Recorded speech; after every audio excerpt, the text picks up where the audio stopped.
My self आरजू कुरैशी और आज हम पढ़ने जा रहे हैं सी लैंग्वेज सब्जेक्ट के अंदर इंट्रोडक्शन टू सी लैंग्वेज। मतलब इस आज जो हमारा जो टॉपिक है बेसिक वो ये है कि हमारे जो जो मेन इंपॉर्टेंट पॉइंट्स क्या है सी लैंग्वेज के अंदर। मतलब हम सी लैंग्वेज क्यों पढ़ रहे हैं, what is the importance, why to learn C language. और दूसरा क्या है, अगर और भी हमें टाइम मिला तो इसके ऊपर हम आज एक प्रोग्रामिंग सीखेंगे।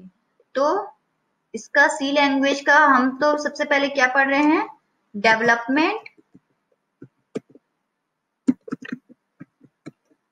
ठीक है, सी लैंग्वेज का डेवलपमेंट पढ़ रहे हैं और हम दूसरा ये पढ़ रहे हैं इट्स इम्पोर्टेंस। करेक्ट। तो यहाँ पर हम लिखते हैं कि हम सी लैंग्वेज के डेवलपमेंट के बारे में और इम्पोर्टेंस के बारे में पढ़ रहे हैं। तो अब हमारा फर्स्ट पॉइंट जो है वो क्या है, C programming is a general purpose procedural imperative computer programming language developed in 1972 by Dennis M. Ritchie at the Bell Telephone Laboratories to develop the Unix operating system. C programming जो है हमारा सबसे पहले जनरल पर्पस के लिए, procedural काम करने के लिए डेवलप किया गया था। एक सिंपल प्रोग्रामिंग लैंग्वेज कोशिश किया गया था ऐसा इम्प्लीमेंट किया जाए जो सिंपल यूजर्स जो होते हैं उनको समझ में आए। इससे पहले जितने भी प्रोग्रामिंग लैंग्वेज डेवलप किए गए वो पर्टिकुलर कोई बिजनेस के फील्ड के लिए था, कोई डिफेंस के फील्ड के लिए था, लेकिन कोई भी जो जनरल यूजर्स हैं उनके लिए नहीं डेवलप किया गया था।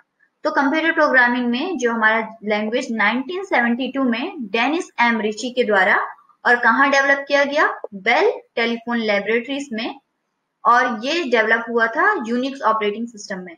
हमने थर्ड चैप्टर में इससे पहले ऑपरेटिंग सिस्टम क्या होता है और इसके टाइप्स विंडोज और यूनिक्स होते हैं, ऑपरेटिंग सिस्टम का काम क्या है कंप्यूटर के अंदर, ये पढ़ लिया है। अभी हम लोग बस यहाँ पर ये देख रहे हैं कि जब हम सी प्रोग्रामिंग में जो हमारा वो होता है वो कहाँ डेवलप हुआ था, वो हमारा जनरल पर्पस के लिए एक प्रोसीजरल और इम्परेटिव कंप्यूटर प्रोग्रामिंग है।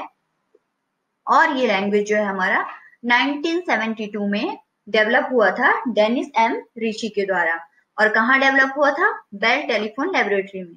और किस ऑपरेटिंग सिस्टम में डेवलप हुआ था, यूनिक्स ऑपरेटिंग सिस्टम में। तो ये तो हमारा हुआ सबसे बेसिक कि सी प्रोग्रामिंग कहाँ डेवलप हुआ, किसने डेवलप किया, किस ईयर में डेवलप किया। इसके आगे हम देखते हैं, C is the most widely used computer language. It keeps fluctuating at number one scale of popularity along with Java programming language, which is also equally popular and most widely used among modern software programmers. अब यहाँ पर इसका simple सा हिंदी में अगर हम मतलब जानना चाहें मीनिंग इसका, तो सी जो है वो सबसे ज्यादा यूज करने वाली कंप्यूटर लैंग्वेज है। हम लोग सबसे ज्यादा जो अगर कोई कंप्यूटर लैंग्वेज यूज कर रहे हैं, आपको पता होना चाहिए कि बहुत सारे प्रोग्रामिंग लैंग्वेज डेवलप किए गए हैं, C, C plus plus, Java, Python, scripts like designing, PHP, बहुत सारे लैंग्वेजेस डेवलप किए गए हैं। लेकिन सबसे ज्यादा वाइडली यूज जो कंप्यूटर लैंग्वेज है वो हमारा सी है। क्यों? क्योंकि ये यूजर फ्रेंडली है, हम इजिली यूज कर पा रहे हैं, हम इजिली समझ पा रहे हैं, इसलिए हम सी सीखते हैं। तो अब ये जो है हमारा फ्लक्चुएट होता रहता है, जैसे कि अभी सबसे ज्यादा पॉपुलर जावा है, तो ये उसके कंपटीशन में रहता है कि हाँ वन स्केल आगे है, वन स्केल पीछे है। तो जितने भी टॉप मोस्ट प्रोग्रामिंग लैंग्वेजेस आते हैं उनके ये हमेशा कंपटीशन में रहता है और उतना ही पॉपुलर रहता है। हम भले ही कितने भी मॉडर्न सॉफ्टवेयर प्रोग्रामर्स आ जाएं, लेकिन वो सी लैंग्वेज बेसिक मोस्ट प्रोबेबली सीखे रहते हैं।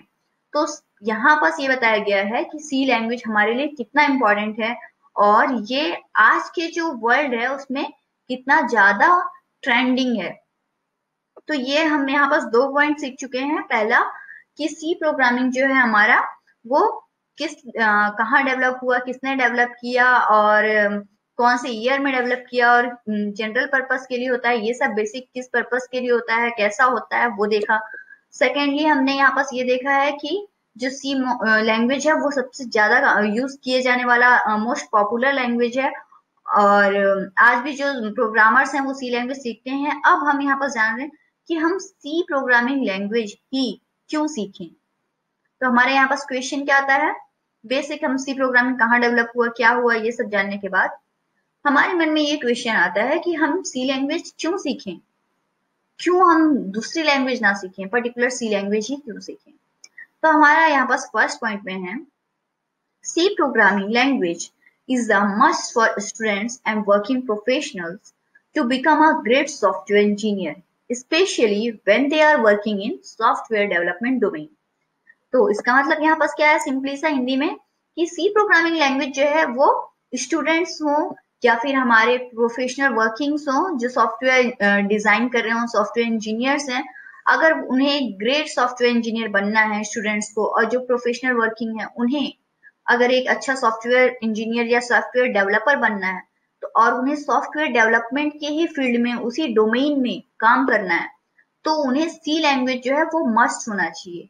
क्योंकि सी लैंग्वेज जो है वो बहुत ज्यादा यूजर फ्रेंडली होता है, इजी होता है, और सेकंड पर्सन को भी हम समझा पाते हैं इजिली।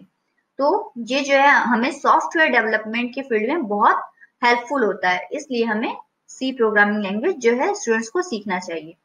अब इसके आगे बात करते हैं सेकंड पॉइंट। यहाँ पास मैंने कुछ एडवांटेजेस लिखे हैं किस बात के, सी लैंग्वेज जो हमारी सी प्रोग्रामिंग है उसे पढ़ने के, लर्न करने के, ठीक है। तो क्या क्या बेनिफिट्स हैं, हम ये कह सकते हैं कि हमारे पास क्या क्या बेनिफिट्स हैं सी लैंग्वेज को लर्न करने पर। तो हमारे यहाँ पास फर्स्ट पॉइंट है इजी टू लर्न। अब आप जानते हैं कि अगर हम बिजनेस के फील्ड में कोई प्रोग्रामिंग लैंग्वेज इससे पहले डेवलप हुआ है, जैसे कि फॉर्ट्रेन है, फॉर्मूला ट्रांसलेशन लैंग्वेज, ये सब जो हमारी लैंग्वेजेस डेवलप हुए हैं इनमें बिजनेस के टर्म्स यूज किए गए हैं। अब आप देख ही सकते हैं कि बिजनेस के अगर टर्म्स हैं तो फिर हम जो कॉमन यूजर्स हैं उन्हें यूज करने में प्रॉब्लम आएगा। लेकिन जो सी प्रोग्रामिंग है उसे ऐसा डेवलप किया गया है कि उसे जो कॉमन यूजर्स हैं उन्हें भी लर्न करने में काफी इजी होगा। सेकंड है हमारा, ये एक स्ट्रक्चर्ड लैंग्वेज है, मतलब इसका एक पर्टिकुलर फॉर्मेट है कि हाँ आप इसको ऐसे ऐसे सीख सकते हो। ऐसा नहीं है कि डायरेक्टली यहाँ पास फॉर्मूला में पुट किया और मैथमेटिकल इक्वेशन की तरह सॉल्व कर रहे हैं। तो ये एक स्ट्रक्चर्ड लैंग्वेज है। थर्ड हमारा क्या पॉइंट है, इट प्रोड्यूसेस एफिशिएंट प्रोग्राम्स। ये हमें एफिशिएंट प्रोग्राम देता है, मतलब ऐसा नहीं है कि हम जो प्रोग्राम डेवलप कर रहे हैं उससे हमें फाइनल आउटपुट से ही मतलब है। अगर हमें एडिशन का या हमें फैक्टोरियल का प्रोग्राम डिजाइन करना है तो हमें बस ये चाहिए कि हाँ भाई अगर हमने 5 का फैक्टोरियल डिजाइन किया है तो हमें फाइनल आउटपुट आ जाए। हम इसके ऊपर फोकस नहीं करेंगे, इसके साथ साथ हम ये भी फोकस करेंगे कि वो जो प्रोग्राम लिखा जा रहा है वो एफिशिएंट हो, मतलब मेमोरी में कम स्पेस ले, रन करने में कम टाइम ले। तो ये सब भी हम देखते हैं, और सी लैंग्वेज जो है इसके लिए भी काफी अच्छा है। अब अगर हम इसके नेक्स्ट पॉइंट पे, नेक्स्ट बेनिफिट्स पे चलें या नेक्स्ट एडवांटेज कह लें, इस पे देखते हैं तो ये है it can handle low level activities. अगर आप कोई लो लेवल एक्टिविटीज की कोडिंग करते हो, मतलब असेंबली लेवल लैंग्वेज की कोडिंग करते हो या लो लेवल एक्टिविटीज की कोई कोडिंग करते हो, तो भी ये इजिली हैंडल कर पाता है। क्यों? क्योंकि हम सी लैंग्वेज को मिडिल लेवल लैंग्वेज भी कहते हैं, क्योंकि ये इजिली हाई लेवल लैंग्वेज को समझने में होता है और इजिली लो लेवल लैंग्वेज को, इन दोनों को ही ये इजी तरीके से समझ पाता है। इसके अलावा जो हमारा लास्ट पॉइंट है, या हम ये कहें कि हमारा जो फिफ्थ पॉइंट है advantages of learning C programming के, वो बहुत ही इंपॉर्टेंट है। It can be compiled on a variety of computer platforms. इसका मतलब क्या है, हमारे पास अलग अलग प्लेटफॉर्म्स होते हैं कंप्यूटर के, मतलब सी लैंग्वेज के अलग अलग कंप्यूटर के प्लेटफॉर्म्स हैं। कोई किसी दूसरे प्लेटफॉर्म में वर्क कर रहा है, कोई किसी अलग प्लेटफॉर्म में यूज कर रहा है, लेकिन इसे हम अलग अलग प्लेटफॉर्म में भी इजिली कंपाइल कर सकते हैं। कंपाइल मत मीन्स जो हम इसका सबसे पहले प्रोग्राम लिखते हैं, तो प्रोग्राम जब हम फर्स्ट टाइम इसे रन करते हैं, कंपाइल करते हैं स्टार्टिंग में रन करने से पहले, तो उसका एक जो रॉ डेटा होता है वो चेंज होके दूसरे फॉर्मेट में आ जाता है, EXE टाइप के फॉर्मेट में एक दूसरे फॉर्मेट में आ जाता है चेंज होके। तो वो हमारा पहले कंपाइल्ड फॉर्म में होता है, बाद में हम उसे रन करते हैं। तो ये जो है हमारा सी लैंग्वेज जो है वो इजिली किसी भी कंप्यूटर के प्लेटफॉर्म में इजिली कंपाइल हो पाता है। तो यहाँ पास आप बहुत सिंपल समझ लीजिए कि ये अलग अलग कंप्यूटर के प्लेटफॉर्म में जो हमारा सी लैंग्वेज या सी प्रोग्रामिंग है वो सपोर्ट करता है। तो हमने यहाँ पास 5 पॉइंट्स देखे इसके एडवांटेजेस के सी प्रोग्रामिंग सीखने के। पहला, ये हमें लर्न करने में सीखने में बहुत इजी है। दूसरा, ये स्ट्रक्चर्ड लैंग्वेज के फॉर्मेट फॉलो करता है। थर्ड क्या है, ये हमें एफिशिएंट प्रोग्रामिंग देता है, मतलब हमारा टाइम भी सेव करता है और मेमोरी भी सेव करता है। और इसके अलावा ये हमारी लो लेवल एक्टिविटीज होती हैं, जो लो लेवल के प्रोग्रामिंग्स होते हैं उन्हें भी हैंडल कर लेता है। और फिफ्थ, ये अलग अलग हमारे जो कंप्यूटर के प्लेटफॉर्म्स होते हैं उनमें भी इजिली कंपाइल, इजिली रन हो जाता है। तो यहाँ पास ये सब हमारे बेनिफिट्स हैं, और इसको सीखने पे स्टूडेंट्स या फिर हमारे प्रोफेशनल्स जो भी हों वो सॉफ्टवेयर डेवलपमेंट की फील्ड में बहुत ही अच्छा वर्क कर सकते हैं। ये तो हमारा था लर्निंग का सी प्रोग्रामिंग का बेनिफिट। इसके अलावा हमने स्टार्टिंग्स में क्या देखा है कि सी प्रोग्रामिंग कहाँ डेवलप हुआ, किसने किया और किस ईयर में हुआ। और इसके अलावा सी लैंग्वेज जो है वो अभी भी कितने कॉम्पिटेटिव मार्केट में पॉपुलर है। तो ये सब हमारे आज के क्लास में था कि सी लैंग्वेज का डेवलपमेंट किसने किया, इसकी इम्पोर्टेंस क्या है। और आई होप आपको समझ में आया होगा आज का क्लास। Thank you.